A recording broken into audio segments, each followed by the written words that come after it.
Elle se lève, épisode 96 du 16 décembre 2024.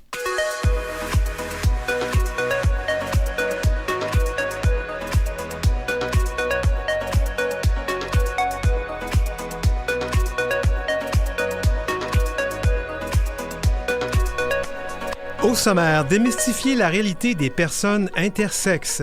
La Chambre de commerce des LGBTQIA+, 22 milliards d'activités économiques. Oui, 22 milliards. Les Français au lit du sexe moins fréquent, plus diversifié, mais malheureusement plus violent. Le rôle de Judy Garland dans l'émeute de Stonewall.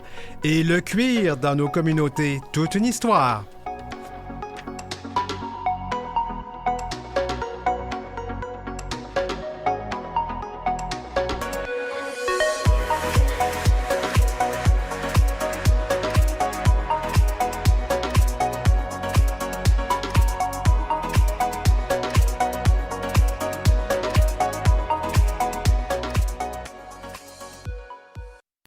C'est l'heure où l'arc-en-ciel se lève avec Denis Martin Chabot. Lors d'un vote historique, le Conseil des droits de l'homme ou des droits de la personne a adopté le 4 avril dernier une résolution appelant les États membres à redoubler d'efforts pour lutter contre la discrimination, la violence et les pratiques préjudiciables à l'égard des personnes intersexes. C'est la première fois là, de ce type qu'on a ce genre de résolution aux Nations unies. Pour discuter de tout ça, je reçois Jannick Bastier-Charlebois, professeur intersexe de sociologie et de défense des droits de la défenseur des droits de la personne intersexe.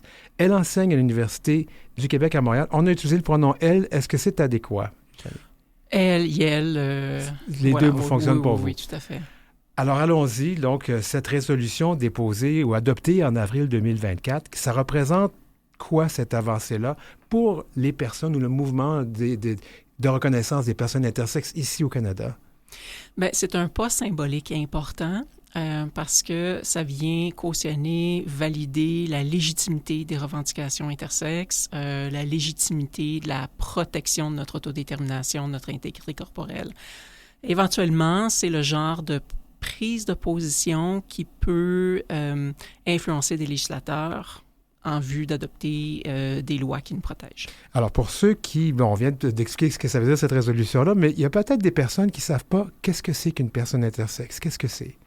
Effectivement, question importante parce que c'est pas toujours clair dans l'esprit de bien des gens, quoi qu'il commence à y avoir un peu plus là, d'idées de ce que c'est. Alors, intersexe fait référence aux personnes dont les caractéristiques sexuelles innées. Donc, et là, ça varie. Hein? Les caractéristiques sexuelles ont organes sexuels externes, organes sexuels internes. Et au moment de la puberté, donc, il y a l'ensemble d'organes secondaires, la poitrine, enfin, le développement de la poitrine, la répartition des graisses, ossature et tout, n'entrent pas dans les normes médicales ou sociales. Donc, pour ce que, disons, la médecine a déterminé comme étant un sexe mâle ou femelle. Alors, on n'entre pas dans ces normes-là de par notre naissance ou par le développement pubertaire. Alors, il ne s'agit pas du résultat de modifications corporelles qu'on aurait prises nous-mêmes. Donc, ce n'est pas la même situation que pour les personnes trans. Mm-hmm. C'est vraiment que la différence, elle est là par elle-même. Moi, j'ai déjà lu que ça arrive que des enfants, j'en ai pas connu, mais j'ai lu, puis il y en a, que des bébés viennent au monde, et c'est pas clair. Là, on va parler du sexe, non pas du genre, du sexe, donc le sexe biologique, c'est pas clair, c'est quoi? Oui. Et souvent, les décisions sont prises, on va en faire une fille, puis ça va s'arrêter là. Oui.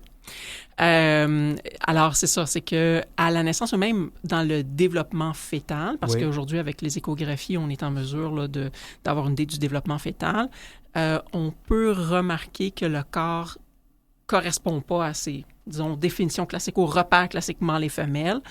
Bon, traditionnellement, les médecins, dans ces situations-là, se demandaient est-ce qu'on est devant une fille ou un garçon, parce qu'il y a comme souvent cette adéquation-là entre identité de genre et certaines normes de corps. Prenaient une décision là, en fonction là, de différents facteurs pour l'assignation. Puis une fois que la décision était prise, une fois qu'ils se disaient, bon, OK, on va en faire une fille, par exemple, s'entraînait ou s'était accompagné d'une série de chirurgies ou plus tard d'hormonothérapie pour faire entrer la personne dans les normes.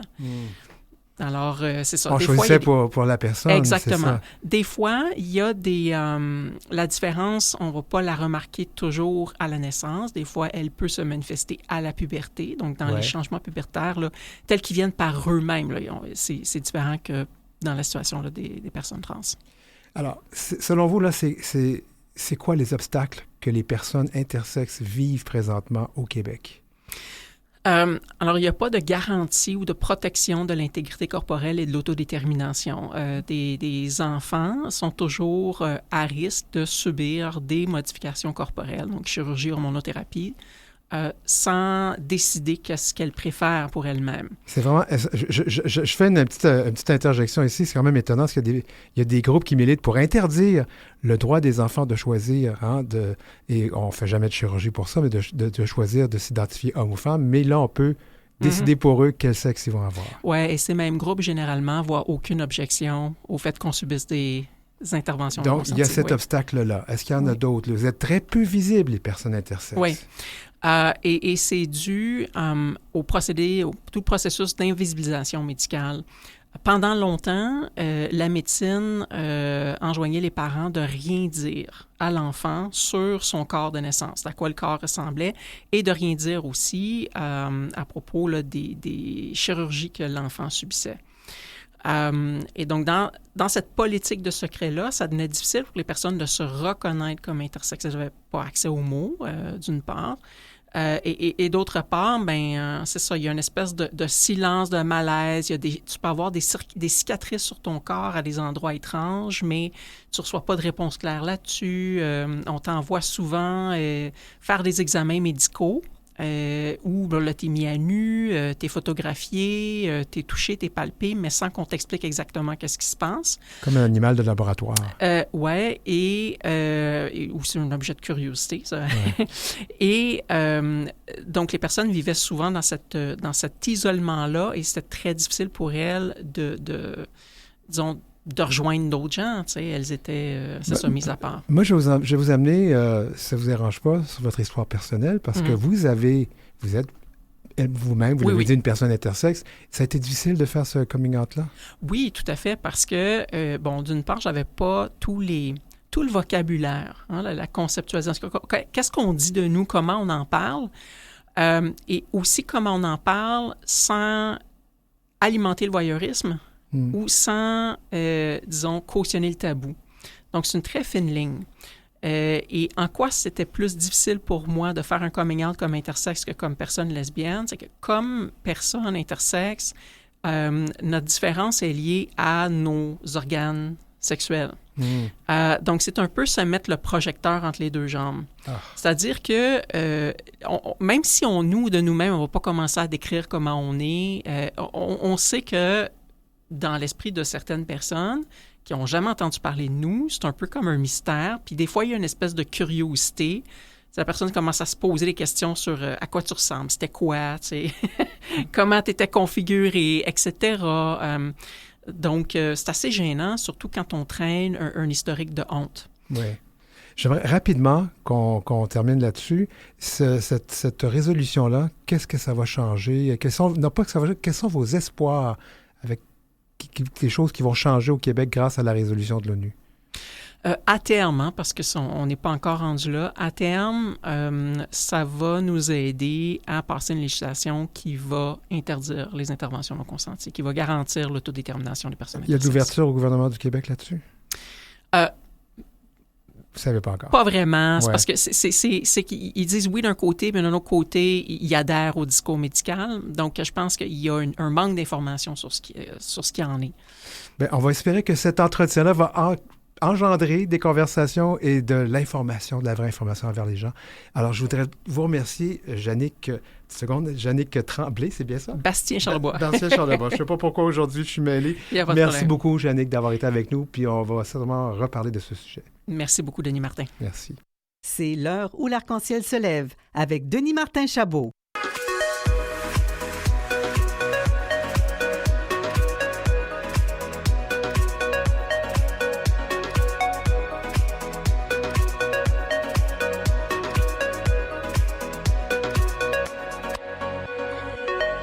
Entrevue. Saviez-vous que les 28 000 membres de la Chambre de commerce de LGBTQI+, du Canada génèrent plus de 22 milliards de dollars en activités économiques? Ils emploient plus de 435 000 Canadiens. Son incidence sur l'économie est importante, mais des obstacles demeurent quant à l'accès à certains partenariats et ressources afin de rendre l'économie canadienne encore plus inclusive. Pour en parler, nous recevons via visioconférence Sean Selesky, vice-président du conseil d'administration de la Chambre de commerce de LGBTQI du Canada. Bien, bienvenue à l'émission, Sean. Merci. Bonsoir, Denis Martin. Oui, bien, bonsoir. Sean, nouveaux invités, on demande toujours quel accord et quel pronom on utilise avec toi? Il et lui. Parfait. Bien, d'abord, parlons des principaux objectifs actuels de la Chambre de commerce LGBT, en fait, on peut dire Chambre de commerce du Canada LGBTQIA+. Là, bon, c'est beaucoup de lettres, mais on va se retrouver. Alors, c'est quoi vos principaux objectifs pour soutenir les entreprises de nos communautés? Peut-être pour commencer, vous dire un peu plus sur l'organisation. Oui. La Chambre est vraiment un OBNL qui a été établi en 2003, donc déjà plus de 20 ans que la Chambre est là pour aider vraiment à donner à ses membres les outils nécessaires pour prendre en main le règne de leur destinée économique, si on veut favoriser la croissance économique des entreprises qui sont détenues par des personnes d'EEL, LGBTQI+. Les objectifs de la Chambre, mais écoute, globalement, c'est vraiment cette croissance économique-là qu'on veut aller chercher et aider, appuyer les entrepreneurs de la communauté à prendre avantage des opportunités économiques qui existent au Canada et dans le monde pour eux. Pour vraiment donner des opportunités d'apprentissage et de soutien aux entrepreneurs et puis aussi de faire, si on veut, de la défense ou promouvoir des politiques et des pratiques qui favorisent l'inclusion ici au Canada, mais aussi à l'international. Alors, je l'ai mentionné en présentation d'entrevue, on parle de 22 milliards de dollars en activités économiques générées là, par les membres de la Chambre de commerce. Comment vous mesurez ça, c'est l'impact économique de vos membres? Écoute, on a fait une étude en 2021 avec Deloitte. Donc, c'est là où on a pu générer des chiffres par rapport à la démographie, si on veut, des entreprises de LGBTQI+, au Canada. On parle de plus de 100 000 entreprises de la communauté qui, comme vous avez dit, génèrent vraiment plus de 22 milliards de dollars et emploient presque 500 000 personnes au pays. C'est beaucoup. Alors, c'est quoi les défis auxquels font face les entreprises de LGBTQIA+, en termes d'accès au financement ou aux ressources? Vraiment, il y a quelques défis. Peut-être je vais ressortir quelques statistiques, quelques chiffres de l'étude de 2021. Mais dans cette étude, nous avons observé que le quart des propriétaires d'entreprises de la communauté ont été victimes de discrimination en raison de leur identité. Encore 25% ont perdu des opportunités après s'être identifiés comme personnes... Une sur quatre. Une sur quatre, absolument. Ouais. Et 62% des gens, des propriétaires, des détenteurs d'entreprises de la communauté ont choisi de ne pas s'identifier lors de présentations, lors de pitch, lors d'engagement avec des fournisseurs, justement pour éviter à être discriminés. Wow! Alors, comment la Chambre aide-t-elle ses membres à surmonter ces obstacles-là pour accéder justement aux opportunités de marché? Oui, effectivement, mais on a bon nombre de programmes, mais peut-être que je pourrais le résumer avec 4 points clés. Numéro 1, on a un programme de diversité des fournisseurs. Donc, c'est un programme où on certifie les entreprises qui sont détenues majoritairement par des personnes de LGBTQ+. Voyons, j'ai combiné les deux acronymes. LGBTQI+. Ouais. Donc, présentement, on a jusqu'à 250 fournisseurs certifiés au Canada, dont mon entreprise à moi, donc Protection Incendie CD. Et vraiment, ce qu'on essaie de faire, c'est de prendre ces fournisseurs-là, de les donner les outils, les formations nécessaires pour croître, mais aussi pour les présenter et faire, si on veut, du matchmaking avec des entreprises au Canada qui sont alliées et qui ont des programmes eux-mêmes pour accroître la diversification de leur chaîne d'approvisionnement. Donc, ça, c'est le premier programme, si on veut, de diversité des fournisseurs. Et on regarde ici aussi les contrats avec le gouvernement ou avec les grandes firmes. Deuxièmement, on a un programme qui s'appelle Fier en affaires. C'est notre programme de mentorat au Canada qui a évolué cette année. Avant cette année, on ciblait vraiment les jeunes entrepreneurs, mais depuis cette année, on regarde tous les entrepreneurs de la communauté. Ça représente par année plus de 60 personnes mentorées dans tout le Canada et environ 10% de ces entrepreneurs-là qui sont mentorés viennent ici du Québec. Bon. Et dernièrement, un programme mondial, où on fait vraiment des missions commerciales mondiales dans divers endroits du monde, plus récemment au Mexique, mais aussi cette année en Europe et aux États-Unis. Donc, ça permet à une centaine de délégués canadiens à aller vraiment nouer des relations à l'étranger, rencontrer d'autres compagnies qui cherchent des fournisseurs issus de la diversité pour justement signer des nouveaux contrats avec eux. On a beaucoup parlé à cette émission du fait qu'il y a des entreprises qui laissent tomber leur programme DEI, là, diversité, équité, inclusion. Je pense que je terminerai l'entrevue là-dessus. Qu'est-ce que vous faites présentement pour essayer d'accompagner ces entreprises, grandes entreprises, à l'importance de soutenir les personnes de nos communautés et les entreprises de nos communautés? Beaucoup de discussions, beaucoup de rencontres avec nos différents membres, donc nos sociétés partenaires, qui, eux, représentent ces entreprises, pour leur parler des bienfaits, pour leur sensibiliser justement à l'impact qu'ils ont, à l'impact de justement d'avoir des réseaux d'approvisionnement qui sont bien diversifiés, et je dirais de continuer à plaidoyer pour des politiques qui sont inclusives, tant avec le gouvernement canadien qu'avec ces chefs d'entreprise-là. Bien, c'était vraiment intéressant. Puis merci beaucoup d'avoir participé à notre émission et notre balado aujourd'hui. Sean Chudzinski, qui est vice-président du conseil d'administration de la Chambre de commerce de LGBTQI+ du Canada. Merci. Merci beaucoup. C'est l'heure où l'arc-en-ciel se lève avec Denis Martin Chabot.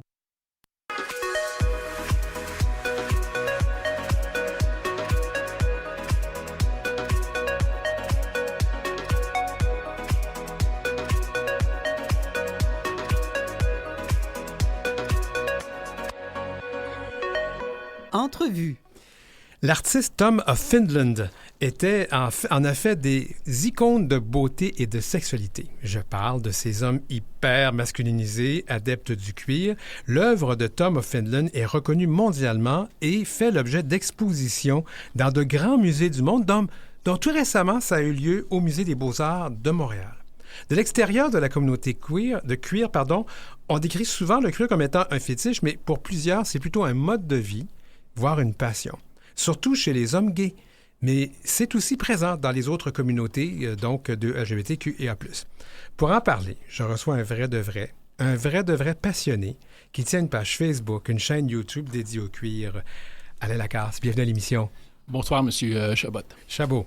Excuse-moi, M. Chabot, excusez. Oui, alors, Alain, juste on demande toujours aux gens, on utilise le pronom et les accords masculins avec toi? Oui, c'est bien elle. Là. Oui, elle, c'est bon. Mélange-moi pas trop. Alors, depuis quand es-tu un adepte du cuir? Moi, j'ai commencé à triper dans le cuir, j'avais à peu près 17-18 ans, et puis j'ai jamais lâché depuis ce temps-là. Ah ouais. J'ai eu ma première moto, j'avais 19 ans, et puis comme que je dansais dans un club de danseurs, et puis que c'était très payant, alors j'ai pu me... Un club de danseurs? Oh non, oui, j'ai travaillé dans un club de danseurs quand j'avais 20 ans, oui. OK. Et puis tout ça, et puis c'est comme ça que j'ai commencé avec le cuir. Mais c'est quoi qui t'a fait découvrir le cuir? Pourquoi ça t'intéresse? J'adore ça, c'est une seconde peau pour moi, et puis je trouve que c'est très masculin, puis je trouve que c'est très à la mode, et puis c'est toujours de mode d'ailleurs, et puis je trouve que ça fait, je sais pas, je trippe sur ça. On va élargir ça. Oui. D'où vient le goût du cuir dans les communautés queer comme la nôtre? Là? Ben, OK, il faut savoir que le cuir était porté par les hommes de la caverne il y a 1 million d'années, d'accord? Quand ils tuaient un mammouth, l'esprit, il se faisait du linge avec la peau du mammouth. Alors, ça a une très, très vieille histoire, le chat. Mais on va arriver à nos années. C'est que les Grecs et les Romains utilisaient le cuir pour habiller leurs soldats et officiers vers 3500 ans avant Jésus-Christ, aller environ jusqu'en 330 à l'époque de Constantin II. Et puis, ça commençait vraiment là, le port du cuir, ça commençait avec les Grecs puis les Romains.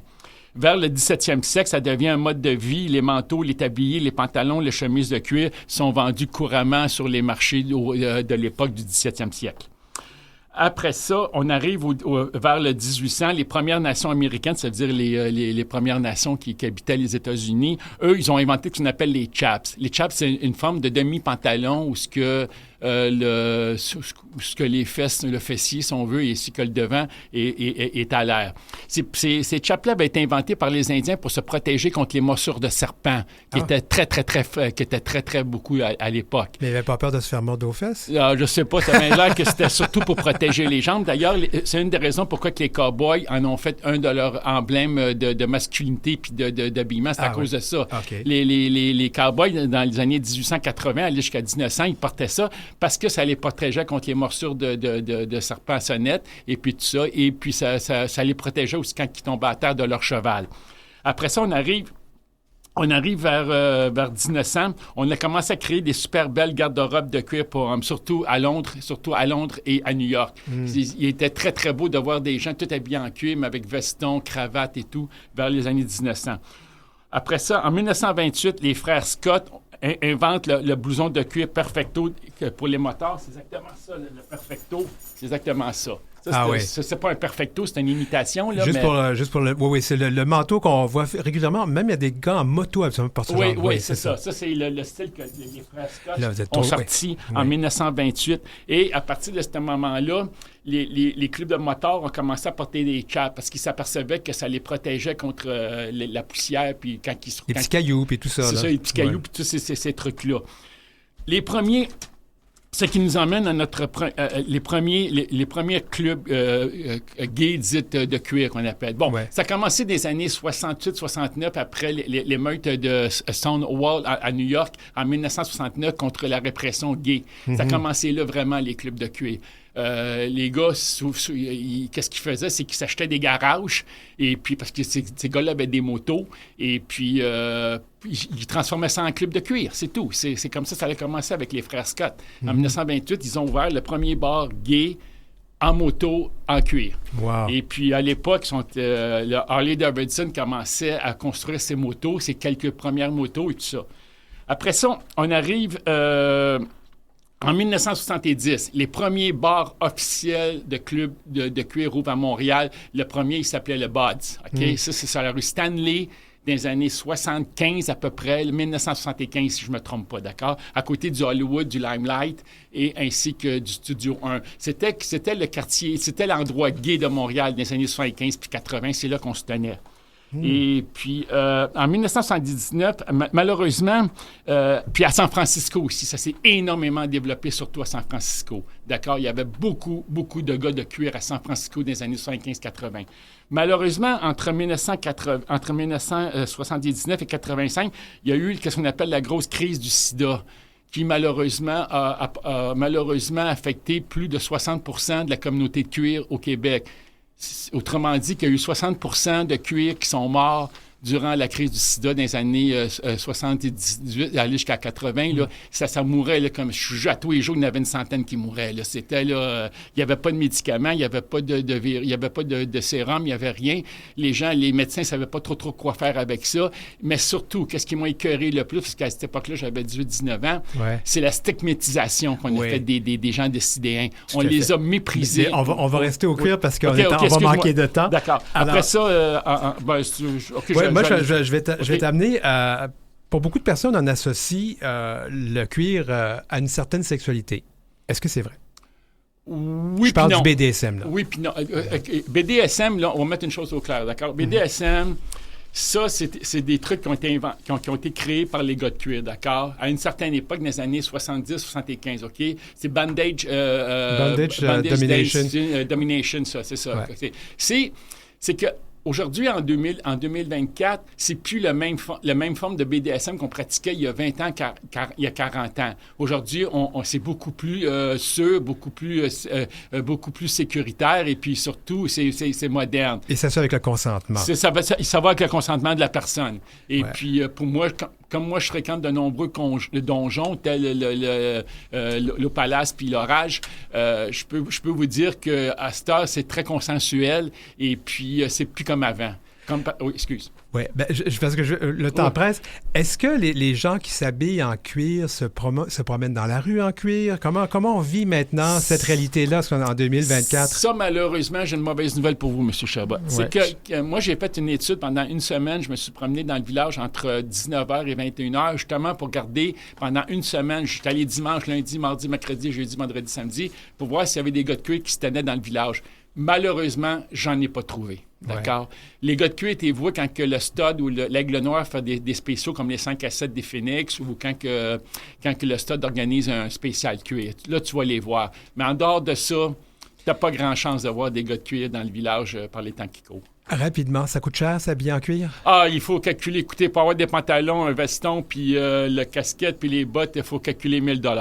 Ouf, c'est pas à la portée de tous. Là. Non, c'est pas à la portée de tout le monde, en effet. Mais il faut vraiment que tu aimes ça.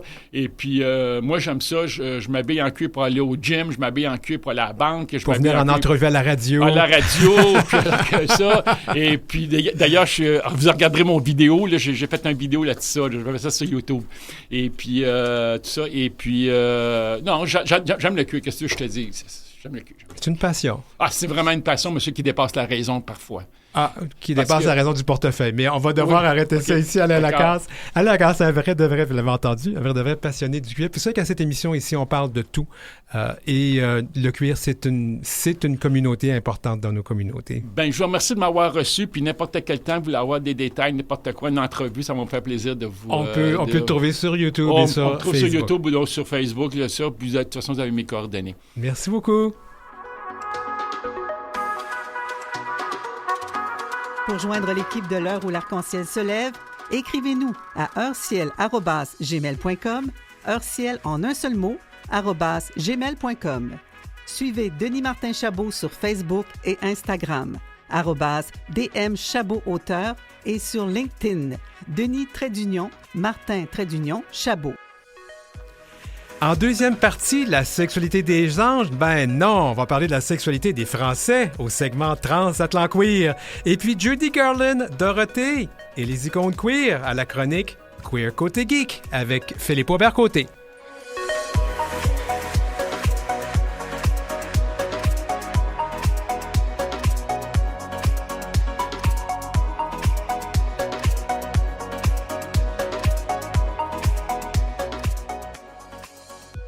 L'heure où l'arc-en-ciel se lève, avec Denis Martin Chabot.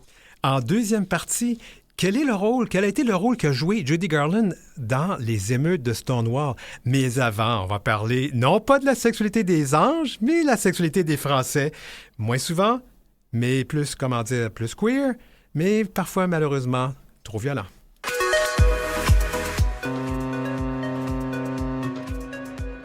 Transatlant Queer, des nouvelles d'outre-mer. Allô, Christophe Gérard. Bonjour, Paris, Denis Martin. Ça va bien? Ça va bien, et toi? Oui, on va parler de la sexualité des Français parce que la sexualité des anges... Ben, toi, t'es mon ange préféré. Alors...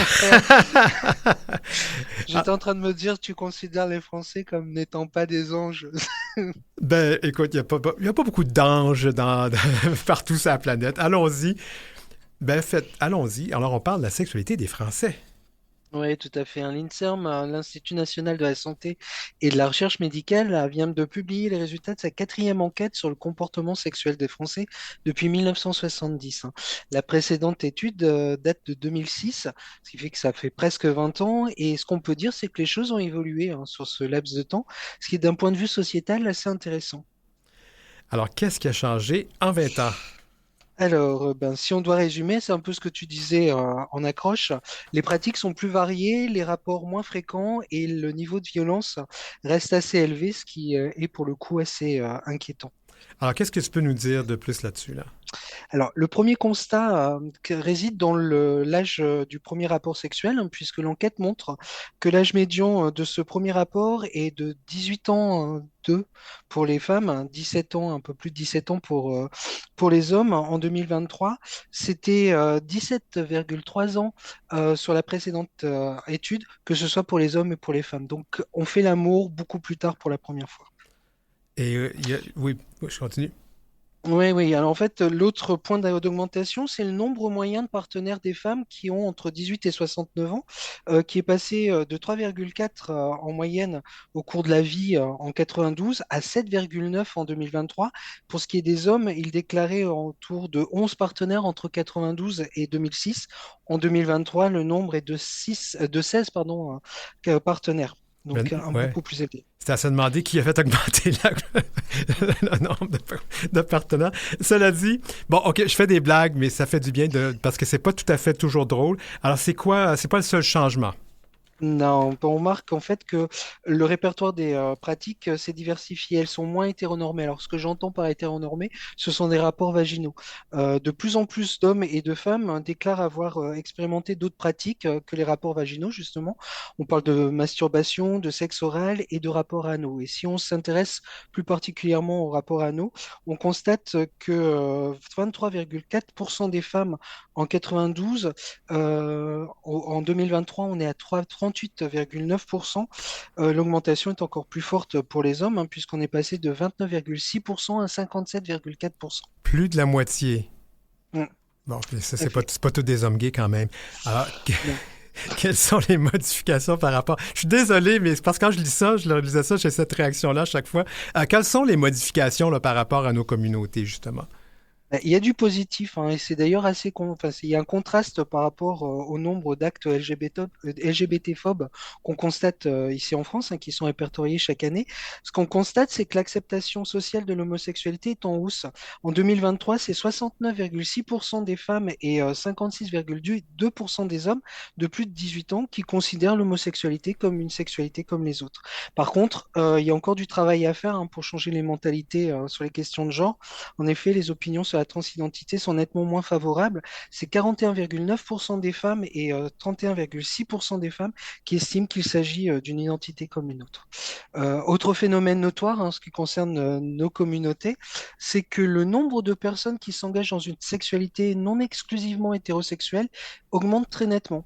Pour la première fois, il y a plus de femmes, hein, qui évoquent des expériences avec des personnes de même sexe et on constate qu'il y a 13,4% de femmes et 7,6% d'hommes âgés de 18 à 89 ans qui ont déclaré avoir été attirés au moins une fois par des personnes de même sexe au cours de leur vie. Je vais juste faire une parenthèse ici. Je vais répéter qu'il y a 57,4% des hommes qui ont pratiqué le sexe anal et il y en a 7,6% qui se disent avoir été attirés par des personnes du même sexe. Bon, je laisse ça là. Ouais. Et qu'est-ce qu'on peut dire de la satisfaction sexuelle? Mais là aussi, hein, ça augmente, elle s'améliore, hein. La proportion de personnes qui se déclarent satisfaites de leur vie sexuelle actuelle s'établit à 45,3% des femmes contre 43,6% en 2006 et 39% des hommes qui disent eux aussi être satisfaits sexuellement. C'était 35,1% en 2006. Et de manière générale, la satisfaction sexuelle est plus élevée aujourd'hui et à tous les âges qu'elle ne l'était en 2006 pour les deux sexes. Il y a deux exceptions cependant pour les femmes entre 30 et 39 ans et pour les hommes de plus de 60 ans. Et qu'est-ce qu'on peut dire là sur la sexualité qui diminue avec l'âge? Ça diminue pas vraiment parce qu'en 2023, c'est 56,6% des femmes et 73,8% des hommes qui restent actifs sexuellement après 50 ans. Et le chiffre est encore plus élevé pour les personnes qui sont en couple, hein, puisqu'on passe à 77,2% des femmes et 84,9% des hommes qui ont eu une activité sexuelle dans les 12 derniers mois. Il y a un autre point d'évolution, c'est une diminution de l'activité sexuelle. L'an dernier, c'est 77,2% des femmes et 81,9% 81,6% des hommes qui déclaraient avoir une activité sexuelle avec des partenaires. Dans les 12 derniers mois, les chiffres étaient respectivement de 82,9% et 89,1% en 2006. Wow, OK. Et qu'est-ce qu'on peut dire, là? Parce qu'on a mentionné la violence. Tout à fait, hein. Moi, ce qu'on constate, c'est qu'il y a une mobilisation sociale assez forte contre les formes de violence sexuelle, hein, qui a modifié un peu les cadres normatifs du consentement. Par contre, l'ampleur des violences demeure inquiétante, notamment chez les plus jeunes. C'est 36,8% des femmes âgées de 18 à 29 ans et 12,4% des hommes dans la même tranche d'âge qui ont déclaré avoir subi un rapport forcé ou une tentative de rapport forcé au cours de leur vie. C'était 16,5% des femmes et 4,7% des hommes en 2006. Et ces violences, elles sont souvent survenues alors que les personnes concernées étaient mineures au moment des faits. Alors, les déclarations de violences sexuelles, donc rapport forcé ou tentative de rapport forcé, sont très élevées parmi les personnes qui déclarent des partenaires de même sexe. C'est 53,1% des femmes et 29,5% des hommes. C'est encore plus élevé pour les personnes transgenres. En tout cas, les personnes transgenres déclarent plus de violences sexuelles que les personnes cis. On est à 43,1% des personnes trans qui ont subi des violences sexuelles au cours de leur vie. Parallèlement à cette étude, il semble que la mise en place d'un programme d'éducation à la vie affective, relationnelle et sexuelle à l'école ne soit pas chose facile en France. Ça ne l'est pas au Québec non plus à choisir. Hein. Ah, que non. Et à chaque fois que le sujet revient sur le tapis, on note une levée de boucliers de la part de l'extrême droite et de tous les conservateurs qui estiment que cela n'a pas sa place à l'école. L'éducation sexuelle, encore une fois, et comme beaucoup de sujets pour ces gens-là, c'est woke. Ah, Donc, c'est un mot à bannir à cette émission. Mais en tout cas, c'est pourtant plus qu'un projet. Là. C'est une loi qui impose ce programme dans la scolarité des jeunes Français. ouais, et c'est pas récent, puisque c'est l'éducation à la sexualité est inscrite dans le Code de l'éducation depuis 2001. Elle est rendue obligatoire aux 3 niveaux de scolarité, donc l'école pour les plus jeunes, le collège et le lycée pour les adolescents, à raison d'au moins 3 séances annuelles, adaptées bien évidemment à chaque âge et à chaque niveau d'enseignement. Elle est complétée par une circulaire du 12 septembre, pardon, 2018, qui définit une liste précise des thématiques qui pourront être abordées à l'école élémentaire. Mais cette loi, est-ce qu'elle est appliquée? Pas du tout, hein. Il est bien là le problème. Mais en même temps, c'est quand on est enseignant, il faudrait être bien téméraire pour se lancer dans une telle éducation. D'abord parce qu'il n'y a pas véritablement d'accompagnement du ministère de l'Éducation nationale et il n'y a pas réellement de programme. En tout cas, il n'y avait pas réellement de programme jusqu'à présent. En plus de ça, il faut compter sur la prise de position des associations proches de la Manif pour tous, de l'extrême droite, comme le Parti Reconquête d'Éric Zemmour, mais également de la droite conservatrice, les Républicains notamment. Mais ça, c'est un sujet qui revient régulièrement sur le devant de la scène. Ouais, Et je parle pas de la rivière. Là. tout à fait. C'est revenu récemment, puisqu'il y a quelques semaines, la ministre de l'Éducation nationale, démissionnaire, puisque vous n'êtes pas sans savoir que le gouvernement Barnier a donné sa démission et qu'un nouveau gouvernement est en cours de constitution. Donc, elle s'appelle Anne Gente, l'ancienne ministre de l'Éducation nationale, et elle a annoncé que le programme de cette éducation à la vie affective, relationnelle et sexuelle, c'est très important de le signaler, serait dévoilé au cours du mois de décembre. Hein. Il n'en fallait pas moins pour que des personnalités refassent surface. C'est le cas notamment de Ludovine de la Rochère, la présidente de la Manif pour tous, qui est aujourd'hui à la tête d'un syndicat de la famille et qui dénonce à nouveau le contenu du programme avant même qu'il ne soit diffusé, avec un gros fantasme qui refait surface, la théorie du genre. Alors, selon la droite conservatrice, le programme inciterait les enfants dès leur plus jeune âge à changer de sexe. Par ailleurs, ces derniers seraient confrontés à un enseignement des pratiques sexuelles en des termes crus et pour le moins explicites. Alors, selon les opposants au programme de l'éducation sexuelle, ce n'est pas du ressort de l'école. Hein. Pour eux, c'est celui de la famille. Alors, on peut s'interroger sur le bien fondé de cette analyse quand on voit leur ouverture d'esprit en ce qui concerne l'orientation sexuelle ou l'identité de genre, pardon. Oui, ben voilà des prises de position. Je suis certain que ces prises de position trouvent écho dans certains médias. Hein? Ouais, et c'est ça, pour moi, c'est vraiment très inquiétant, puisque, comme tu le disais, il y a certains médias qui n'hésitent pas à diffuser des fake news. C'est le cas notamment de la chaîne Tout Info CNews et d'un de ses journalistes plus particulièrement qui s'appelle Pascal Praud. Alors, Pour l'anecdote, la chaîne compte parmi ses chroniqueurs un de tes compatriotes, hein, Mathieu Bock-Côté. D'ailleurs, si vous pouviez le récupérer, parce que franchement, si on avait dû choisir une référence québécoise, c'est pas celle-là qu'on aurait prise, hein. Non, non, le billet est un aller simple. Alors, il reste chez vous. Ouais. C'est, merci pour ce cadeau empoisonné. Pour en revenir à Pascal Praud, hein, il a dévoilé dans son émission qui s'appelle L'heure des pros un soi-disant contenu de programme constaté par huissier, et c'est ça qui est dingue, constaté par huissier, un programme qu'il cite avec un langage cru à 20h, qui est une heure de grande écoute chez nous, un programme qui, selon lui, serait présenté sur un site qui s'appelle onsexprime.fr.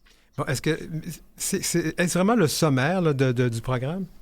Non, et loin de là, hein. Et c'est pour ça qu'on peut parler de désinformation. Alors, pour être honnête, le site onsexprime.fr existe bien et c'est bien un site gouvernemental, hein, puisqu'il a été développé par Santé publique France. Mais son objectif, c'est juste de répondre aux questions que se posent les adolescents sur la sexualité, mais également d'autres sujets comme la transidentité, le genre, la notion de consentement. Mais le contenu du site n'a strictement rien à voir avec le programme qui est mis en place à l'école. Et les politiciens, eux autres, ne sont pas en restant. Eh non, hein, c'est le moins qu'on puisse dire. Récemment, lors d'une séance de questions au gouvernement, un sénateur a interrogé le ministre délégué à la réussite scolaire, qui s'appelle Alexandre Portier, sur le sujet et sur la théorie de genre, soi-disant présente dans le programme. Alors, ce dernier a répondu qu'en tant que ministre et père de famille, il s'opposerait toujours à la présence de la théorie de genre dans les programmes scolaires, ainsi qu'à l'intervention de certaines associations qui, selon lui, développent ces théories dans les établissements. Ça lui a valu un recadrage de la part de sa ministre de tutelle, Anne Gente, qui a insisté sur le fait que la théorie de genre n'existait pas. Mais qu'est-ce qu'il y a dans ce programme vraiment? Bah, rien de ce que dénoncent les détracteurs, hein. D'abord, ce programme, il a pour but de donner un cadre aux enseignants et il s'adapte précisément à l'âge du public visé. À l'école maternelle et au primaire, on évoque l'éducation à la vie affective et relationnelle. Et si le genre est évoqué, c'est pour parler de respect et du fait que, par exemple, contrairement à ce que l'on entend parfois, une fille peut jouer avec des jeux de garçons et vice-versa, et qu'une fille peut également vouloir faire un métier soi-disant réservé à la gente masculine. La notion de consentement est elle aussi présente dans le programme, de façon à ce que les plus jeunes puissent prendre conscience que leur corps leur appartient et qu'ils peuvent s'opposer à des gestes qui les dérangent. C'est une façon, hein, d'aller et de lutter contre les agressions pédophiles. L'éducation sexuelle, elle va s'adresser plus aux adolescents, donc au collège et au lycée. Une façon de remettre la sexualité dans un contexte plus sain et respectueux, quand on sait que les jeunes et les adolescents sont de plus en plus confrontés assez jeunes à la pornographie et ça a tendance à biaiser un peu leur rapport à l'autre. Et ce programme, est-ce qu'il va voir le jour? Bah, on peut l'espérer, mais très franchement, c'est loin d'être évident, hein, dans le contexte d'instabilité politique de la France actuellement. Est-ce que le prochain gouvernement prendra le risque de rentrer en conflit avec une partie de l'électorat et des parlementaires? Rien n'est moins sûr. Il nous reste 4 minutes. Peux-tu nous parler de... Il y a 2 livres qui ont suscité ton attention. Je te laisse y aller là-dessus. Ouais, alors le premier livre, en fait, bon, on est à la période de Noël, je me suis dit que ça peut être sympa de parler d'idées cadeaux ou de lecture même, hein. Le premier livre s'appelle Bruno et Jean. C'est un livre de Pauline Valade, qui est historienne. Alors peut-être que certains d'entre vous ont eu la chance de visiter Paris, ont eu l'occasion de se balader dans la rue Montorgueil, qui se situe dans le quartier des Halles, au centre historique de la capitale. Il y a une plaque commémorative qui est posée à même le sol et qui évoque le destin tragique de Bruno Lenoir et Jean Diot, qui ont été arrêtés le 4 janvier 1750, condamnés pour homosexualité et brûlés en place de Grève, donc l'actuel parvis de l'Hôtel de Ville, le 6 juillet 1750. C'était la dernière exécution pour homosexualité en France. Donc, on ne sait pas grand-chose de ces deux hommes, hein, puisque tout ce qui reste, c'est les interrogatoires, les minutes d'un procès expéditif et beaucoup de zones d'ombre. Et ces zones d'ombre, l'historienne savait qu'elle n'allait pas pouvoir les combler par des faits historiques. Elle a donc décidé d'écrire un roman pour raconter leur histoire, leur attirance mutuelle, leur histoire d'amour. C'est vraiment un très très beau livre. Euh, qui m'a beaucoup plu. On parle du Paris de la moitié du XVIIIe siècle, et si je vais faire un parallèle, ça m'a fait penser un peu à une histoire un peu à la Notre-Dame, version gay. Donc c'est vraiment un très beau livre si on aime les destins tragiques. Et autre époque, autre ambiance avec un autre livre. Ouais, alors c'est un roman graphique qui est signé Louis Féglou et Marie-Lou Lesage aux éditions Le Duc Graphique. C'est un livre qui s'appelle donc Petite fille deviendra grand et comme son nom l'indique, on va parler d'identité de genre. Donc en fait, c'est l'histoire de Louis Féglou, le scénariste de la bande dessinée, qui est un jeune homme en médecine qui va se plonger dans son passé pour raconter son parcours d'homme trans. Un homme trans qui est très présent sur les réseaux sociaux sous le pseudo Loulou parfois. Et donc, il évoque son enfance auprès de sa mère, hein, qu'il a élevée seule, des questions qu'il va se poser, notamment quand il demande à sa mère pourquoi son zizi ne pousse pas comme celui des autres garçons. À l'adolescence, il va se constater une attirance pour les filles, ce qui va lui faire un coming out lesbien, avant de prendre conscience de sa transidentité en regardant un documentaire sur le sujet. Alors, c'est un livre qui est vraiment très, très bien fait à plusieurs niveaux. Je pense que il parlera à tous les jeunes trans qui se cherchent et qui trouveront sans doute des réponses à leurs questions, un modèle et surtout la certitude, et ça c'est important, qu'une vie heureuse et épanouie est possible quand on est trans. C'est un livre aussi qui peut donner aux parents des clés pour accompagner leurs enfants trans au mieux. Et puis c'est un livre qui peut également intéresser les personnes qui sont conscients des difficultés, des questions de genre et des transidentités à une époque, hein, comme on le sait, où c'est difficile. nos amis trans sont particulièrement stigmatisés. On doit Donc, s'arrêter là-dessus, Christophe Gérard à Paris. Ouais. Merci beaucoup et passe de joyeuses fêtes. On se retrouve en 2025. Merci, à l'année prochaine. C'est l'heure où l'arc-en-ciel se lève avec Denis Martin Chabot. Oups, il y a un petit problème.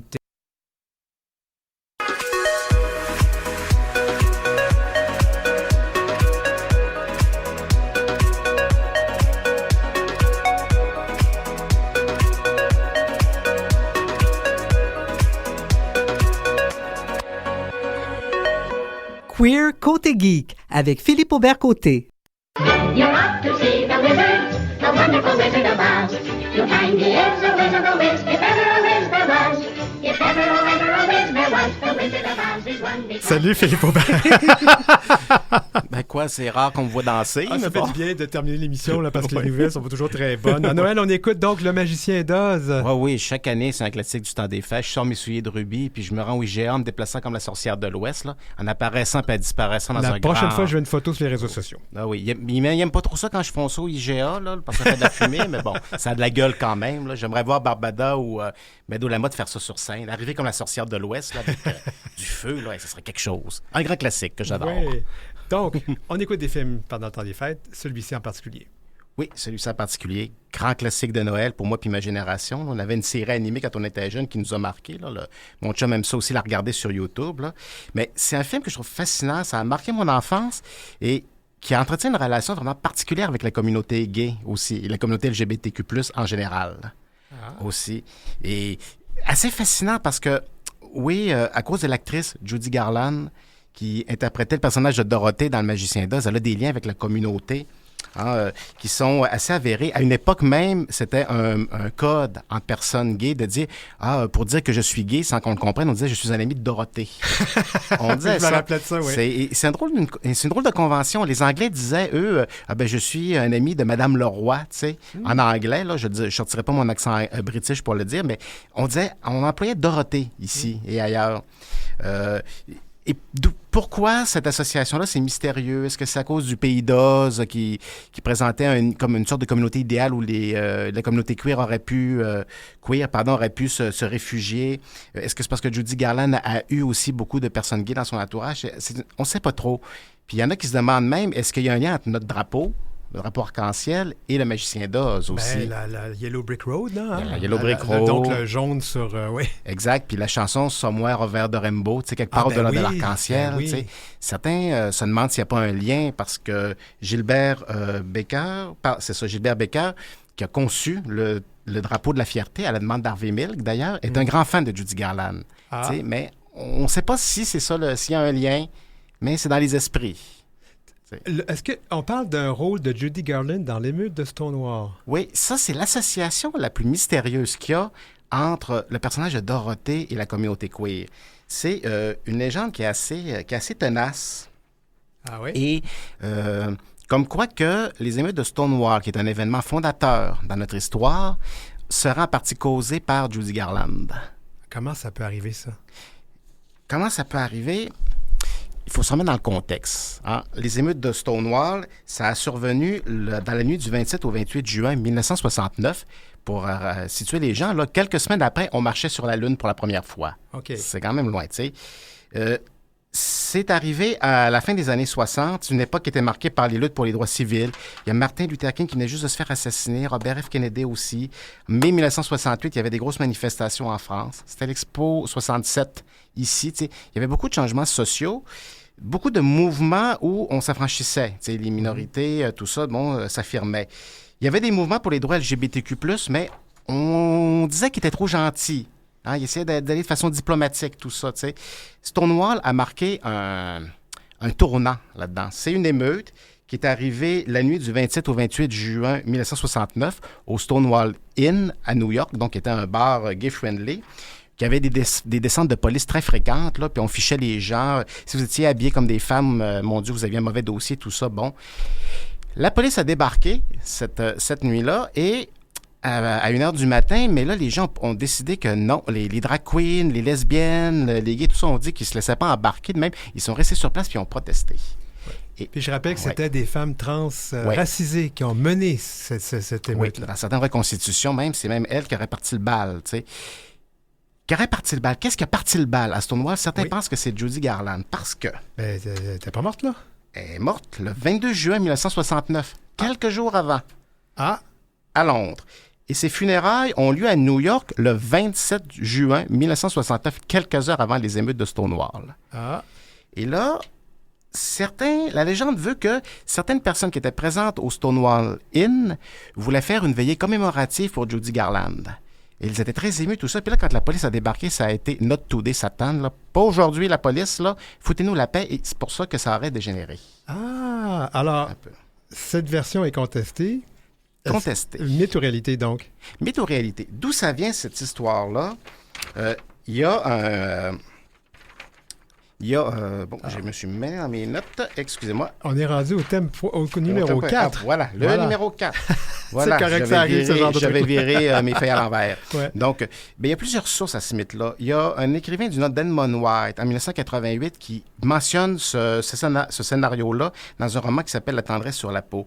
Et il y a un historien de Stonewall, en 1993, Martin Doberman, qui a recueilli des témoignages de gens qui disaient qu'eux, ils avaient été très émus par les funérailles de Judy Garland quelques heures avant, puis ils n'étaient pas d'humeur à se faire déranger par la police. Il était moins que d'habitude, disons. Ouais. Puis en plus, il y avait d'autres préoccupations sociales, tu sais. Donc, les gens étaient à cran. Mais certains contestent ce narratif-là parce qu'il y a David Carter, un autre historien de Stonewall, qui, en 2004, lui a fait des recherches puis il a trouvé que la seule source contemporaine qui mentionnait un lien entre Judy Garland et les émeutes venait d'une source hétérosexuelle en 69 qui avait employé ça pour ridiculiser les émeutes de Stonewall, de dire, les gays sont révoltés juste parce qu'on a attaqué une vedette has-been dont ils étaient trop entichés, tu sais. Il y a aussi des vétérans de Stonewall qui ont critiqué le film qui a été fait en 2015 sur cette émeute-là, et un film qui avançait ce scénario-là pour dire, non, c'est pas comme ça que ça s'est passé.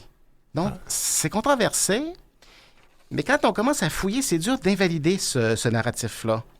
Parce qu'il y a d'autres vétérans qui ont rapporté qu'il n'y avait peut-être pas de veillée commémorative pour Judy Garland au Stonewall Inn ce jour-là, mais ils avaient été très émus, très ébranlés par les funérailles quelques heures auparavant. Il y en a qui ne voulaient pas sortir en ville, puis ont décidé d'aller sortir en ville juste pour se changer les idées, puis ils n'étaient pas d'humeur. Donc, c'est peut-être un élément de plus qui a fait que les gens, certaines personnes, en tout cas, étaient plus à cran, puis quand la police a débarqué, là, ils ont décidé qu'ils allaient riposter. En conclusion, mythe ou réalité, c'est possible. On ne sait pas trop ce qui s'est passé cette nuit-là. C'est un petit peu comme le naufrage du Titanic. Hein? Mais quand on avait les survivants du Titanic, on ne savait pas si le bateau s'était cassé en deux ou pas. On ne savait pas ce qui s'était passé. Leonardo DiCaprio était sur la bord du vélo. Et puis est-ce qu'il aurait pu être sauvé par Kate Winslet? On ne savait pas. Donc, c'est un scénario qui est très probable, qui est très beau. Moi, ce que je trouve intéressant, c'est que ça rappelle quand même qu'entre notre communauté et certaines grandes œuvres littéraires, artistiques, il y a des liens très puissants. Et c'est un beau rappel de ce que la solidarité peut faire.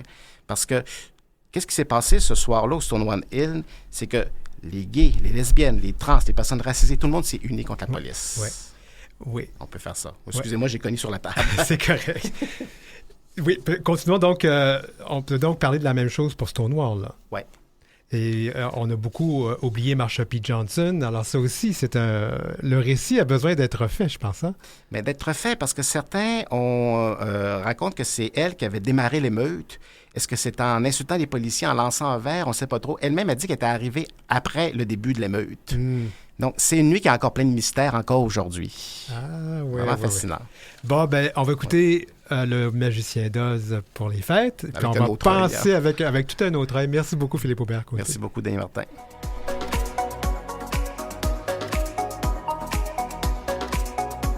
Pour joindre l'équipe de l'heure où l'arc-en-ciel se lève, écrivez-nous à heureciel@gmail.com, heureciel en un seul mot, @gmail.com. Suivez Denis Martin Chabot sur Facebook et Instagram, @DM Chabot Auteur, et sur LinkedIn, Denis-Martin Chabot. Et nous, ben, on va se reparler la semaine prochaine, 23 décembre, émission qui a été enregistrée, à laquelle va participer Philippe Aubert-Côté. On va recevoir l'auteur Patrick Sénécal. On va parler justement qui peut écrire des histoires avec des personnages queer. Alors, ça sera la semaine prochaine, 23 décembre. Et on va prendre une petite pause. Il n'y aura pas d'émission le 30 décembre. On va revenir le 6 janvier avec notre revue de l'année et les perspectives les perspectives pour 2025. Je remercie l'équipe, donc Godéric Traub et Marie Massé à la recherche. Maurice Bolduc à la mise en onde. On remercie Gerly Merlette, chef de contenu, Jean-Sébastien Laliberté, Philippe Lapointe et Marjorie Théodore de l'équipe. Et je m'appelle Denis Martin Chabot. Je vous souhaite de passer de très, très joyeuses fêtes à 2025.